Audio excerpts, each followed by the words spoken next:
All right, we're going to talk about safety and sanitation when using stones for massage. This is literally the best. Oh, it's my favorite modality. So, you guys are going to love it. So, stone massage becomes an extension of your therapist's hands. Remember that. We are not just placing the stones, we are actually using them to move and massage with. Always remember, never place hot stones directly on a client's skin unless the stones are in motion, or in another instance, unless the stones are cool enough to the touch where you can place them on your inner wrist and they don't burn your skin. Now, typically, if you are placing stones, they do want you to have a barrier like a towel or a blanket or something. Therefore, it distributes the heat but doesn't burn their skin. So, some things about using stones. It tends to be less strain on your hands. Therapists can work deeper, much faster. So, we're going to be talking about the hot stones for this. If you're using heat, they're going to warm up the muscle tissue, right? And cause vasodilation. So therefore, you're getting more blood and oxygen to the area, more circulation. And as we're warming up the tissue and getting it, a little more soft, right? Supple, we can work faster and we can work deeper a lot faster instead of just going in, finding a hard spot, and digging in, all right? This is a lot more soothing. So deep pressure tends to be more tolerable for the client, right? Because it's soothing. It's comfortable and warm and cozy. Heat can promote healing to injuries. And we can also do our contrast therapy with the hot and the cold stones. Now, it'll be a little more, the cold will feel very, very abrupt after the hot. But you can do it as long as you communicate with your clients if you offer the contrast therapy. So, what this is doing as we're using the stones, and if you tell your clients to do contrast therapy at home, we're causing vasodilation and then vasoconstriction. So, the heat opens everything up, warms up the muscle, right? Brings blood flow to the area. Then the cold brings blood flow away from the area, right? Kind of flush out any cellular debris. It also brings down your inflammation. So that's why it's important to do both together if you're trying to heal an area quickly. Contraindications of stones. There are some. It's not safe for everybody. So as with all techniques, hot and cold stone massage isn't going to appeal to every client. And here are some instances where clients shouldn't receive hot stone treatments. Number 1 is diabetes. Now, I have diabetic clients that get hot stones all the time. What we're talking about here is neuropathy, so their lack of feeling. So if you are working on somebody with diabetes, you need to have extra precaution to not burn them because they might not feel the heat as well, right? Especially in the feet. Cancer is on here. I say it's pretty safe most of the time. But if you feel uncomfortable offering hot stones to someone who currently has cancer, then you can put that in your policies, right? Autoimmune dysfunctions. A lot of people have autoimmune dysfunctions. It also depends on what is going on and if they're in a flare up. So if they're having an autoimmune flare up where things are inflamed, I would not add heat to something that is inflamed. Makes sense? Epilepsy. All right. Neuropathy, which should kind of be tied in with diabetes, but you can have neuropathy and not have diabetes, right? Heart disease, but only if they have uncontrolled high blood pressure. You can still use hot stones with somebody who has controlled blood pressure. Just also check for signs of them overheating because if we raise their internal temperature a little bit with the stones, it can actually increase their heart rate. So be careful with that. Skin conditions. we're not going to add heat to irritated skin with rashes or something going on. So that's common, and I feel like obvious. Now, someone who has skin conditions, maybe they just have an area. So here would be a local contraindication. I would also add sunburns to this. Sunburns already hurt, and your skin is actually compromised here. So don't add heat to it. Recent surgeries, again, we're kind of doing a localized contraindication for this. We're not going to do hot stones over new scars and new surgeries. Pregnancy. The reason why this is on here is, as soothing as it may sound, you don't want to raise a pregnant woman's internal temperature, right? Because she has a child in her. So you don't want to do anything that would negatively impact that pregnancy. Older clients, this is on here because older clients tend to have thinner skin. And you might burn them easier. So just, you can use stones on older clients, but use the hot stones at a cooler temperature. And you can do this by leaving them out a little bit before you use them, right? That's the easiest way to just letting them cool off naturally. We already learned this last semester, but here's the common types of stones. Your basalt. This is what we most commonly use in the massage world, in the wellness world, is basalt stones. They retain heat the best out of all the others. We have river rock. Some therapists feel real earthy and they want to go pick their own stones in the river. If you do that, make sure there's no edges that are sharp, okay? Because you don't want to cut your client. Jade stone is nice. You can use jade, especially cold, feels great cold. But marble retains cold the best. So basalt retains the heat the best. Marble retains the cold the best. And you can buy these online. Here's a cool basalt stone set that has been carved out specifically as different shapes, right? This is the Synergy stone set. These are expensive, but they're kind of nice because especially that bottom one, the heat wave, you can kind of use that and hold it comfortably and go over those erectors on the spine or get into the traps real good. But they have a lot of different shapes and sizes to get into different muscles a little bit easier.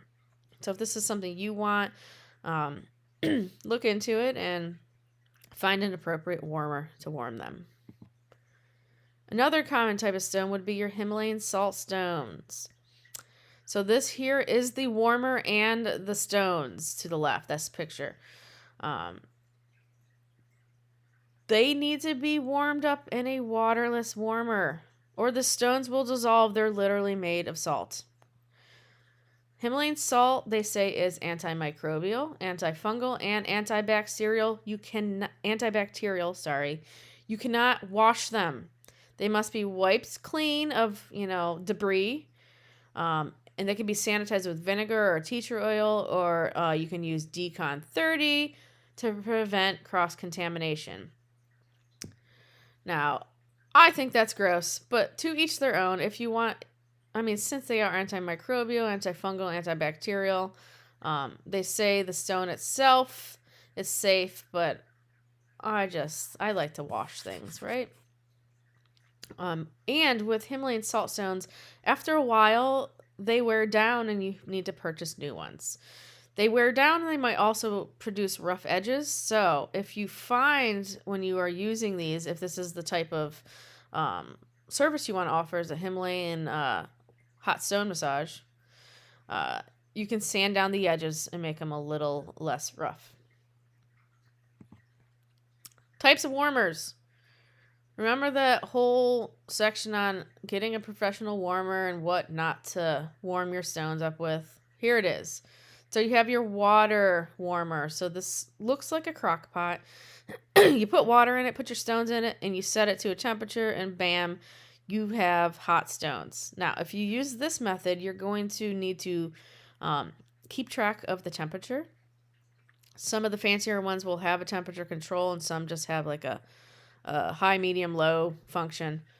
So if you do this, you might want to get a thermometer that you can keep in there. And also you're going to want to get tongs or some kind of slotted spoon that you can remove your stones with. You're not going to want to put your stones in hot water. Put your hands in hot water to get them out. And then you're also going to have to dry them off before you put them on the client, because you don't want wet hot water on them, right? So this is one option. Here's the other option. And they're constantly coming up with new warmers. So this is your waterless warmer.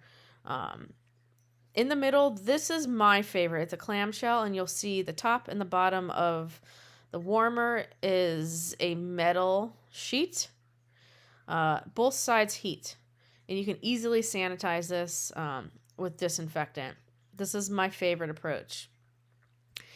To the left, you also have like a briefcase type of warmer. Some of these you cannot sanitize because there's kind of a felt layer on the inside. We have some at school. So if you use this, you can't put the stones back in to keep warm. So you're going to need more stones, or have your hot stone massage be limited to just like an area, because you can't reheat the stones, right? Because you can't disinfect felt. To the right, we have a bag. And this, again, is going to be like a fabric of some sort. I think it's like a waterproof fabric. So if you use this, I would place down either like a silicone mat inside, which you can also do with the briefcase, right? Something you can pull out and disinfect, right? Or some kind of fabric, pillowcase, or a little towel in there that you can just wash, right? So these are 3 methods. Some of them come with like a car traveling plug. So if you do mobile massage, you can heat up your stones on your way to your client. So I thought that's kind of cool. Here's the fancy waterless warmer. I've heard a lot of good and bad things about these ELO massage stone warmers, right? You have the ELO to the left, which you put your stones back in their little charging case, or not charging, warming case, and it heats like that. And then you have the one to the right that heats it on like a heating plate. Now, both of these will, I imagine, not heat evenly because they're an open concept. And they're super expensive. So, but if you want to feel fancy, try one out. What not to use? Crock pots, because you can't monitor the temperature. Turkey roasters, electric frying pans. There's a huge list, right? We remember this. Warming trays, heating pads, woks, and towel cabinets.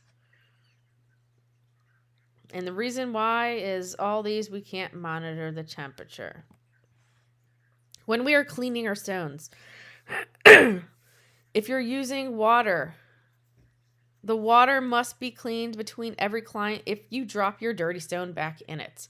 If you don't, maybe you have a bunch of stones and you use them and put them aside in a basket or on a towel that you can sanitize later. You can keep that water throughout the day as long as you have enough stones on hand for each session, right? So your stones, your warmer, and your water must be cleaned.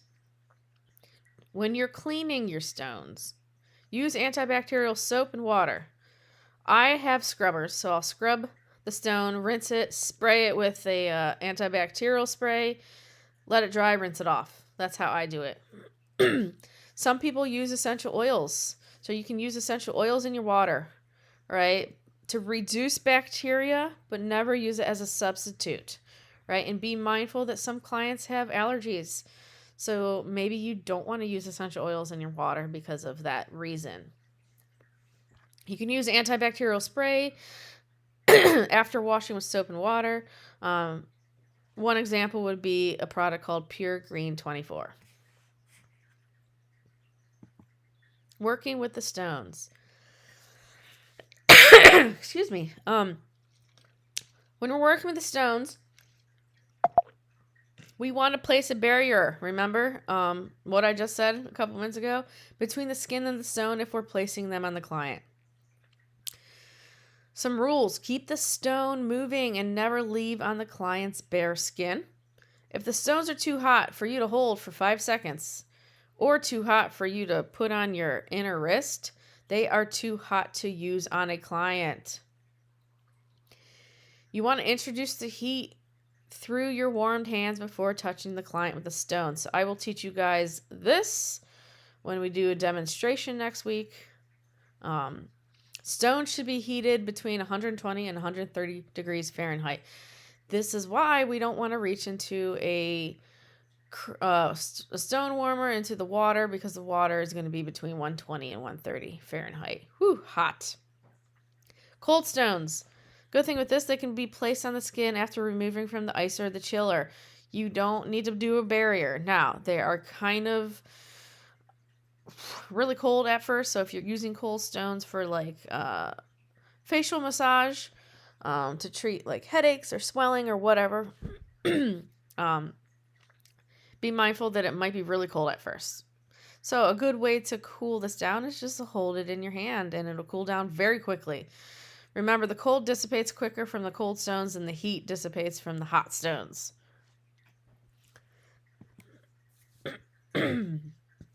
How do we prevent burns and injuries? So, I feel like hot stone burns are probably the major one injury that our liability insurance probably deals with. So, if you offer hot stones, you also have to make sure your liability insurance covers hot stones. You might actually have to go through the settings and put that in separately. So, preventing injuries, you want to rule out any contraindications. You want to properly heat up your stones.